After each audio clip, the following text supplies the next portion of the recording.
सभी दोस्तों को नमस्कार। स्वागत करता हूं आपका अपने इस चैनल गॉड ऑनलाइन क्लासेस में। दोस्तों, जैसा कि हम केंद्रीय शिक्षक पात्रता परीक्षा सीटेट की तैयारी कर रहे हैं और आप लोगों को पता है कि 31 अक्टूबर से इसके ऑनलाइन आवेदन पत्र भरे जाने हैं, तो आप लोग जल्दी से जल्दी इसके आवेदन पत्र की पूरी तैयारियां कर लीजिए और इसका फॉर्म भर लीजिएगा, क्योंकि जितनी जल्दी आप फॉर्म भरेंगे उसी हिसाब से आप लोगों को एग्जामिनेशन सेंटर मिलेंगे। ये चीज़ आप लोगों को मैं प्रत्येक वीडियो में बताते जा रहा हूं।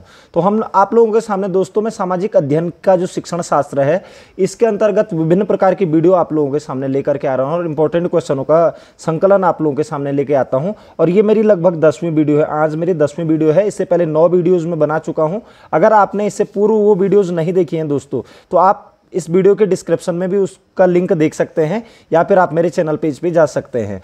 तो बढ़ते हैं आज के इस वीडियो सेशन में। और बढ़ने से आगे आप लोगों से एक छोटा सा रिक्वेस्ट रहेगा दोस्तों कि अगर आपने अभी तक चैनल को सब्सक्राइब नहीं किया है तो चैनल को जरूर सब्सक्राइब कर लीजिएगा और अपने दोस्तों के साथ शेयर कीजिएगा, लाइक कीजिएगा। तो बढ़ते हैं आज के पहले क्वेश्चन की ओर।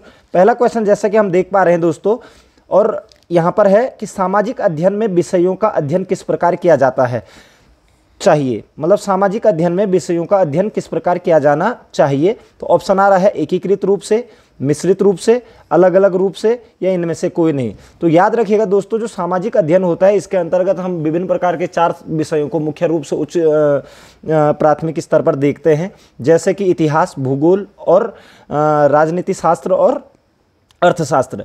तो ये 4 विषयों को हम इसके अंतर्गत देखते हैं। तो इट मीन्स हमने इन चारों विषयों का क्या किया है, मिश्रण किया हुआ है। तो सामाजिक अध्ययन में विषयों का अध्ययन किस प्रकार किया जाना चाहिए, तो हम कहेंगे मिश्रित रूप से। इसका आंसर हो जाएगा मिश्रित रूप से दोस्तों। नेक्स्ट क्वेश्चन पे बढ़ेंगे दोस्तों। सामाजिक विज्ञान की प्रकृति नहीं है, यानी कि सामाजिक विज्ञान की प्रकृति नहीं है समाज केंद्रित, अंतरानुशासिक, स्थिर या गत्यात्मक। तो याद रखिएगा दोस्तों, जो सामाजिक विज्ञान की जो प्रकृति नहीं है वो है स्थिर नहीं है। ये आपका आंसर हो जाएगा, क्योंकि समाज केंद्रिक हो गया या फिर अंतरानुनासिक हो गया, यानी कि अंतरानुनासिक का मतलब होता है कि किसी घटना के बारे में हम विस्तृत वर्णन करना, या फिर गत्यात्मक हो गया शारीरिक और मानसिक विकास से। तो ये सभी हैं, लेकिन स्थिर यानी कि एक जगह पर स्थिर नहीं है सामाजिक विज्ञान की प्रकृति दोस्तों। तो ये चीज़ आप समझ लीजिएगा कि सामाजिक विज्ञान की प्रकृति नहीं है तो स्थिर प्रकार की नहीं है। नेक्स्ट क्वेश्चन पे बढ़ेंगे दोस्तों। निम्न में से सामाजिक विज्ञान की प्रकृति के संबंध में उपयुक्त विकल्प कौन सा है, यानी कि सामाजिक विज्ञान की प्रकृति के संबंध में कौन सा सबसे सुटेबल विकल्प होगा। यहाँ पर ऑप्शन है सामाजिक विज्ञान एक विज्ञान है, सामाजिक विज्ञान एक कला है, सामाजिक विज्ञान विज्ञान और कला दोनों हैं, या इनमें से कोई नहीं। तो जैसे कि आंसर लगता है दोस्तों, हमें पता है कि सामाजिक विज्ञान एक विज्ञान भी है और सामाजिक विज्ञान एक कला भी है, क्योंकि हम इसमें मानव के जीवन से संबंधित अध्ययन करते हैं, इसलिए ये विज्ञान की श्रेणी में आ जाता है। और इसके अंतर्गत हम विभिन्न प्रकार की संस्कृति और ये कह सकते हैं कि खान पान, रहन सहन, तो ये कहीं ना कहीं कल्चर को इंडिकेट करता है। तो सामाजिक विज्ञान एक कला भी होती है। तो आंसर हो जाएगा सामाजिक विज्ञान विज्ञान और कला दोनों ही हैं दोस्तों। नेक्स्ट क्वेश्चन पे बढ़ेंगे दोस्तों। निम्न में से सामाजिक मूल्य कौन सा है, तो सामाजिक मूल्य कौन सा है। यहाँ पर क्वेश्चन है सहायता एवं व्यवहारवाद, मूल प्रवृत्ति, आक्रामकता, या इनमें से कोई नहीं। तो सामाजिक मूल्य यानी कि जो हम समाज में रह करके कर सकते हैं, और समाज में रह करके हम एक दूसरे की क्या कर सकते हैं, सहायता कर सकते हैं, एक दूसरे को समझ सकते हैं, दूसरे का अध्ययन कर सकते हैं। तो यही चीज़ है सामाजिक मूल्य कौन सा है, तो हम कहेंगे सहायता एवं व्यवहारवाद ही सामाजिक मूल्य है। जबकि मूल प्रवृत्ति और आक्रामकता दूसरी चीज़ हो जाती है। मूल प्रवृत्ति वो होती है जो मनुष्य के अंदर की अपनी प्रवृत्ति होती है, ठीक है। तो सहायता एवं व्यवहारवाद आपका क्या हो जाएगा, सामाजिक मूल्य के अंतर्गत आ जाएगा दोस्तों। नेक्स्ट क्वेश्चन पे बढ़ेंगे दोस्तों। सामाजिक विज्ञान की शिक्षा क्यों आवश्यक है, सामाजिक विज्ञान की शिक्षा क्यों आवश्यकता है। यहाँ पर ऑप्शन है अतीत व वर्तमान में हो रहे परिवर्तनों को समझने के लिए, पर्यावरणीय मुद्दों पर चिंतन विकसित करने हेतु, विद्यार्थियों को श्रेष्ठ नागरिक के रूप में विकसित करने के लिए, या इनमें से कोई नहीं। तो आपको ये लगभग तीनों आंसर एक जैसे लग रहे होंगे दोस्तों कि सामाजिक विज्ञान की शिक्षा क्यों आवश्यकता है, इन तीनों के लिए है। लेकिन जो सबसे ज़्यादा इंपॉर्टेंट है वो है विद्यार्थी को श्रेष्ठ नागरिक के रूप में विकसित करने के लिए। अगर विद्यार्थी श्रेष्ठ नागरिक बन जाता है तो वो अतीत व वर्तमान में हो रहे परिवर्तनों को समझने की क्षमता रखेगा, साथ ही साथ पर्यावरणीय मुद्दों पर भी वो चिंतन विकसित करने की कोशिश करेगा। तो विद्यार्थी को श्रेष्ठ नागरिक के रूप में विकसित करने के लिए ही सामाजिक विज्ञान की शिक्षा आवश्यक है दोस्तों। ये चीज़ आप लोग क्लियर रखें। अगर वीडियो पसंद आ रही है दोस्तों तो लाइक जरूर कीजिएगा आप लोग। नेक्स्ट क्वेश्चन पे बढ़ेंगे दोस्तों। निम्नलिखित में से सामाजिक विज्ञान की नवीन संकल्पना कौन सी है? तो नई संकल्पना कौन सी है सामाजिक विज्ञान की? यहाँ पर ऑप्शन आ रहा है तथ्यात्मक सूचनाओं को एकत्र करना, सामाजिक प्रथाओं का अध्ययन करना, मानवीय संबंधों का अध्ययन एवं समाज को श्रेष्ठ बनाना, या अंतर्राष्ट्रीय संबंधों का अध्ययन करना।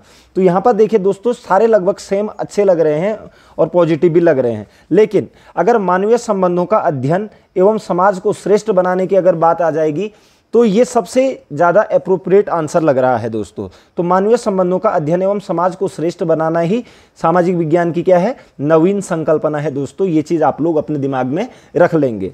नेक्स्ट क्वेश्चन पे बढ़ेंगे दोस्तों। राष्ट्रीय पाठ्यचर्या प्रारूप 1988 के अनुसार प्राथमिक शिक्षा के प्रारंभिक 5 वर्षों में सामाजिक विज्ञान को किस नाम से पढ़ाया जाना चाहिए? तो आपने 1988 की जो राष्ट्रीय पाठ्यचर्या रूपरेखा एनसीईआरटी 1988 का था, तो उसके हिसाब से जो प्राथमिक शिक्षा यानी कि 1 से 5 तक के जो सामाजिक विज्ञान को किस विषय के नाम से पढ़ाया जाना है? तो यहाँ पर ऑप्शन है सामाजिक अध्ययन, सामाजिक विज्ञान, पर्यावरण अध्ययन या सामान्य अध्ययन। तो इसका एग्जैक्ट आंसर है दोस्तों पर्यावरण अध्ययन। आप लोग देखते भी होंगे, ईवीएस की बुक भी है, या हमारे आसपास कहा जाता है उसको, ठीक है। तो पर्यावरणीय अध्ययन के रूप में पढ़ाया जाना चाहिए सामाजिक विज्ञान को प्राथमिक स्तर पर दोस्तों। नेक्स्ट क्वेश्चन पे बढ़ेंगे।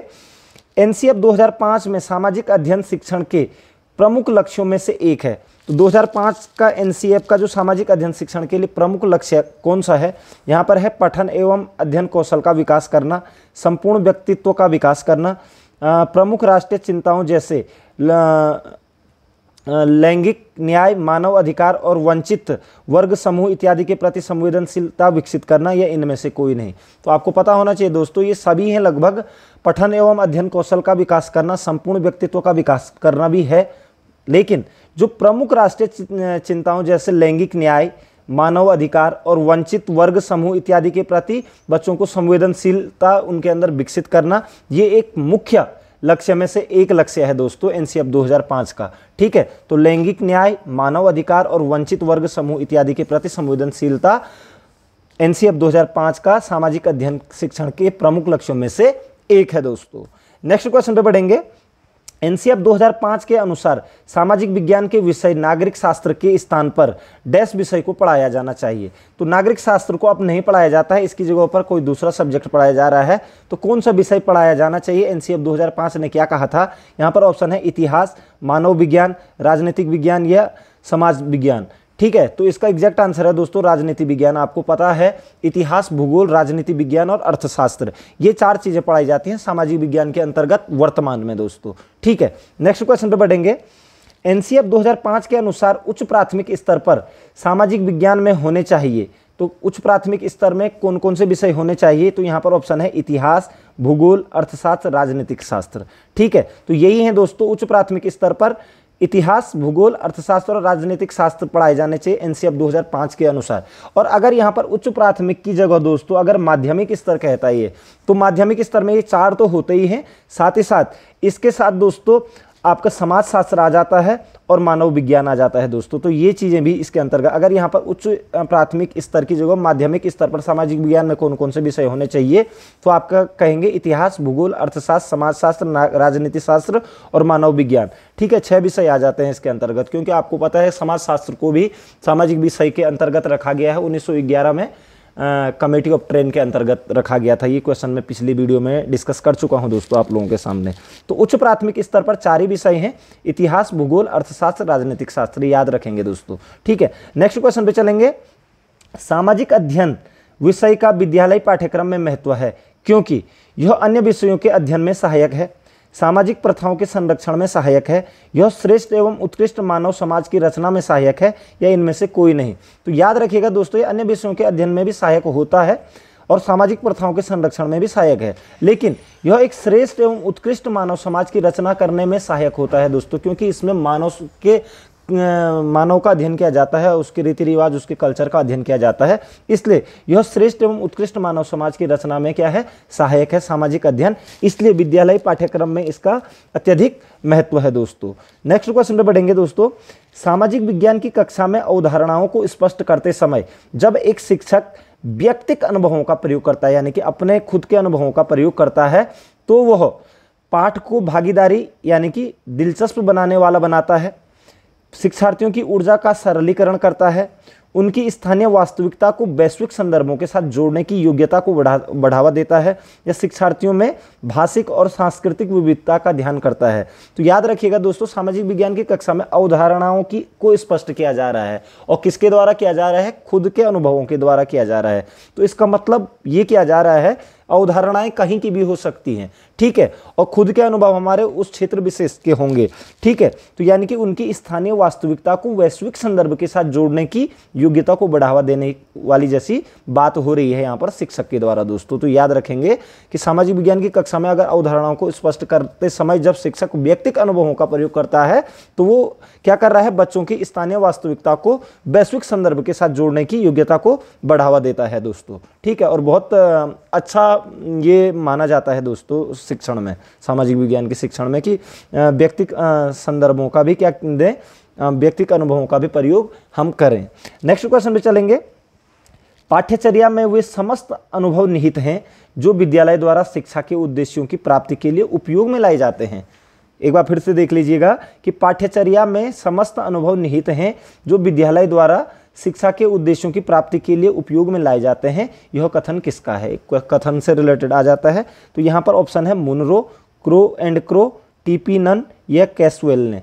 तो दोस्तों ये कथन था मुनरो ने कहा था कि पाठ्यचर्या में वे समस्त अनुभव निहित हैं जो विद्यालय द्वारा शिक्षा के उद्देश्यों की प्राप्ति के लिए उपयोग में लाए जाते हैं। यानी कि विद्यालय द्वारा शिक्षा के उद्देश्यों की प्राप्ति के लिए जो उपयोग में लाए जाते हैं वो सभी चीज़ें पाठ्यचर्या के अंतर्गत निहित होती है। ये है आपका मुनरो का प्रश्न दोस्तों, मतलब कथन ये है। नेक्स्ट क्वेश्चन पे बढ़ेंगे दोस्तों। निम्नलिखित में से सभी पाठ्यक्रम निर्माण का सिद्धांत हैं सिवाय, यानी कि ये जो 4 ऑप्शन दे रखे हैं इनमें से 3 क्या है? पाठ्यक्रम निर्माण के सिद्धांत हैं, लेकिन एक चीज़ नहीं है। तो कौन सा हो सकता है वो? पहला है अनुभवों की पूर्णता, लचीलापन, रूढ़िवादिता या सहसंबंध, ठीक है। तो अनुभवों की पूर्णता, बिना अनुभवों की पूर्णता के हम किसी पाठ्यक्रम का निर्माण नहीं कर सकते हैं दोस्तों।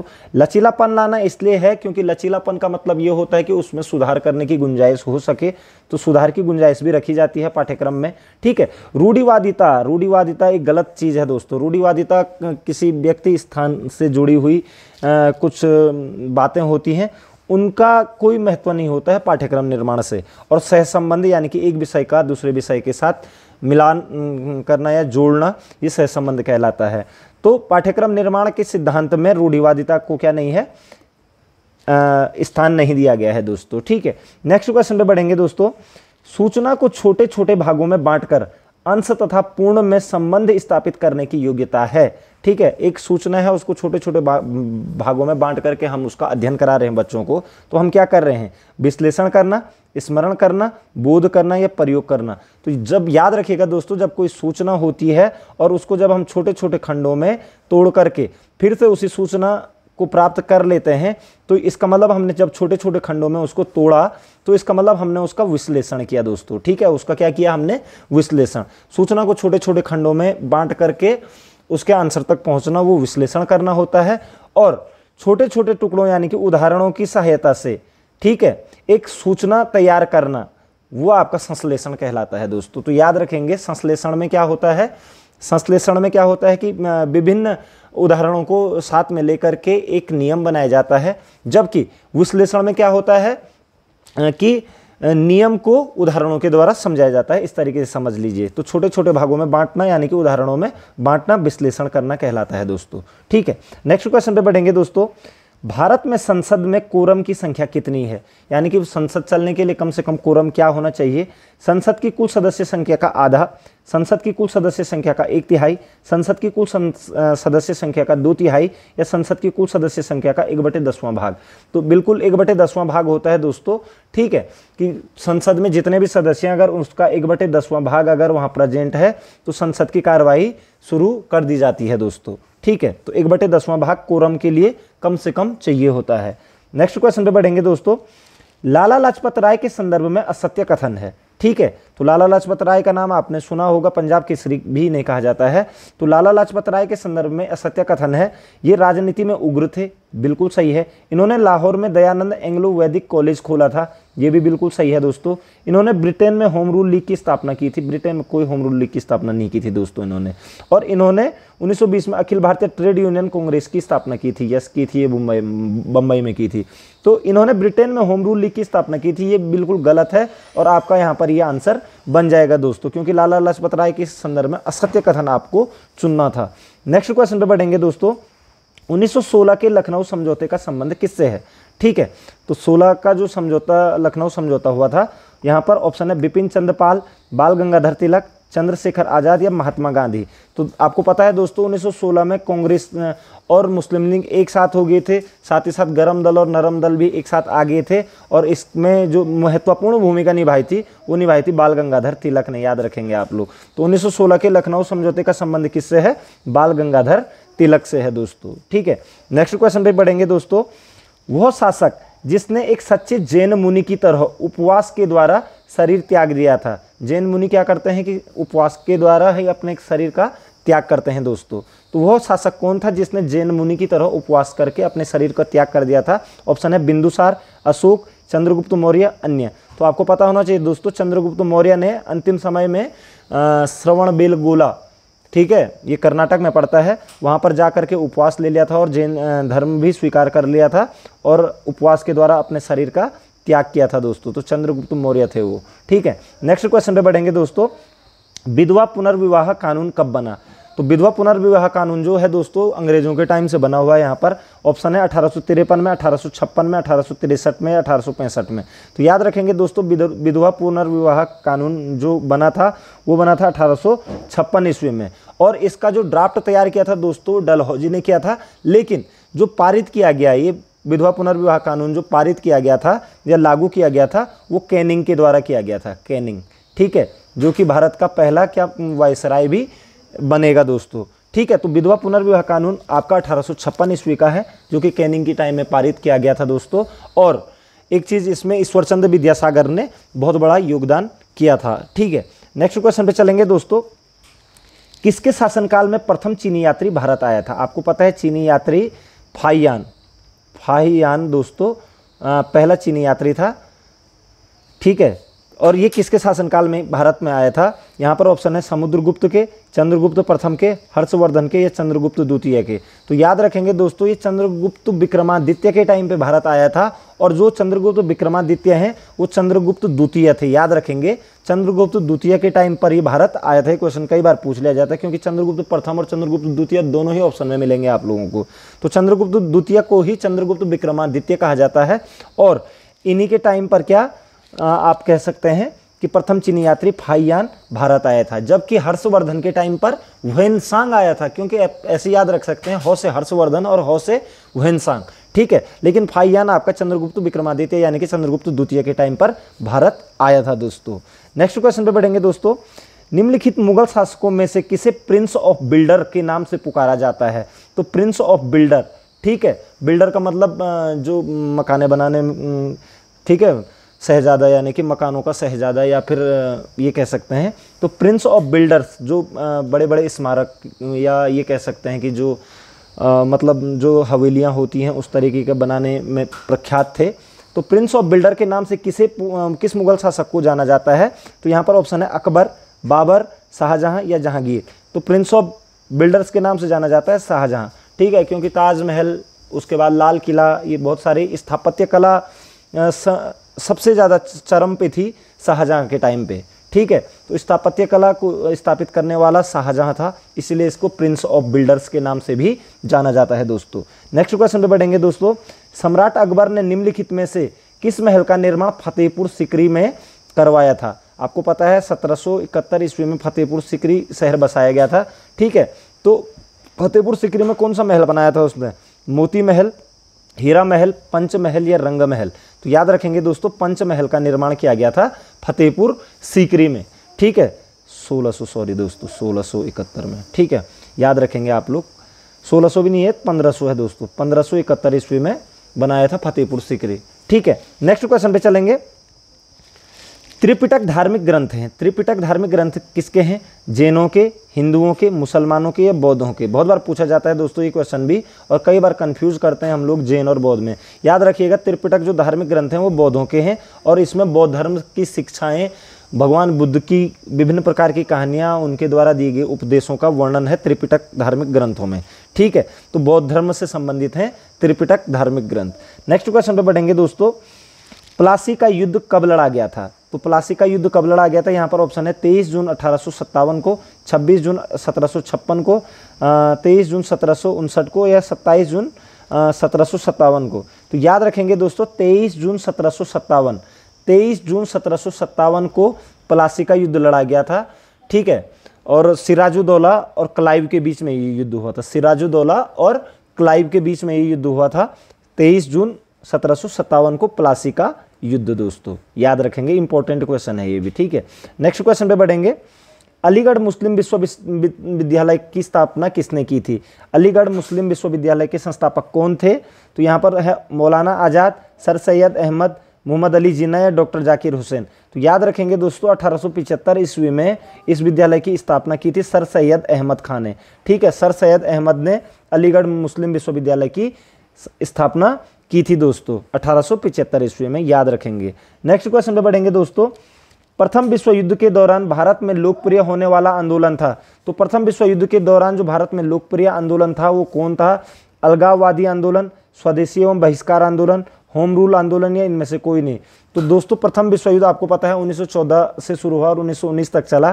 तो इस दौरान भारत में जो सबसे लोकप्रिय आंदोलन था वो था होम रूल लीग, और बाल गंगाधर तिलक और एनी बेसेंट ने 1916-17 में ये होम रूल लीग चलाया था यहाँ पर। ठीक है, तो होम रूल लीग आंदोलन सबसे ज़्यादा क्या था? लोकप्रिय आंदोलन था प्रथम विश्व युद्ध के दौरान दोस्तों।